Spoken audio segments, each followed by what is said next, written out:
This video will explain how to cope with grief, especially around Mother's Day. Now, I'm not here to tell you how to grieve, and of course, no one can do that. Everyone's experience of grief is different, and there's a whole range of emotions. Some of them include depression, anger, fears. Sometimes it's guilt, not to mention the sadness and despair. But I'd just like to remind people today of the different things that you can do to help your mind and body to cope at a difficult time. Some people are planning what gifts to buy their mum and where to take her for Sunday lunch perhaps, whilst other people are thinking about someone they've lost. Now there's different things that you can do, and of course you have to feel to heal. One of the things that I've always found useful, and I always teach my clients, is if you're still trying to juggle life, going to work, looking after the family and all of the other demands that are put upon you whilst grieving, set aside a bit of time, maybe in the morning or the evening, where you can just sit down and remember or grieve or cry or whatever it is that you feel you need to do. Of course, it can be difficult when you've got all of those emotions flooding through the mind and the body during the working day.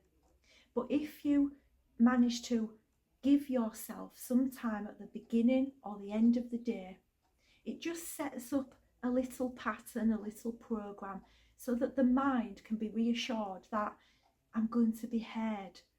And the heart and the mind need to be heard.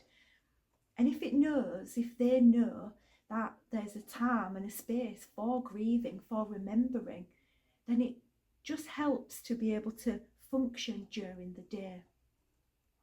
And of course, holding on to the things that make you smile, the creativity. If you like sports, for example, maybe you're a writer, maybe you're an artist, maybe you love gardening.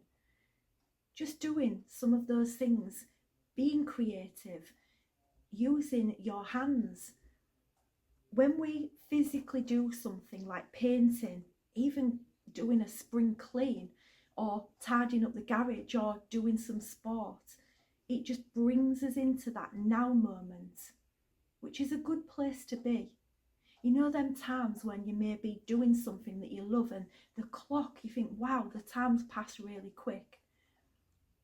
That's a good time, a good place to be, as opposed to being in the past, ruminating over what I could have done, what I should have done, or worrying about what does the future hold. Getting out in nature is always my go-to. It's always the thing I advise people to do the most. It might just be sitting in the garden, watching the birds, looking at the flowers, looking at the grass. Might be tidying up after the winter. If you're fortunate enough to have a park nearby, or you can go to the beach, even better. Some people find going to the beach and putting a note in a bottle and letting it go out to sea. There are, of course, letting off balloons as well at this time, just so that you feel connected to the person and that you still remember. Now, there's other ways to help move the grief around the body. There's different things like Tai Chi and Qi Gong, which are all online on YouTube, and I will add some links in the bottom of this description. There are some exercises that you can do where you're tapping the body, or there's even havening techniques which have been made famous by McKenna, of course. These are just ways that you can move that energy around your body, because grief creates an energy. All of these emotions create an energy. Excuse me. My favourite one, which is a Qi Gong exercise, I will add in the description below. But I'll just say, take care of yourself. The grief process doesn't have a time frame. There isn't a right or wrong time to grieve. Just do it in your own way, but look after yourself.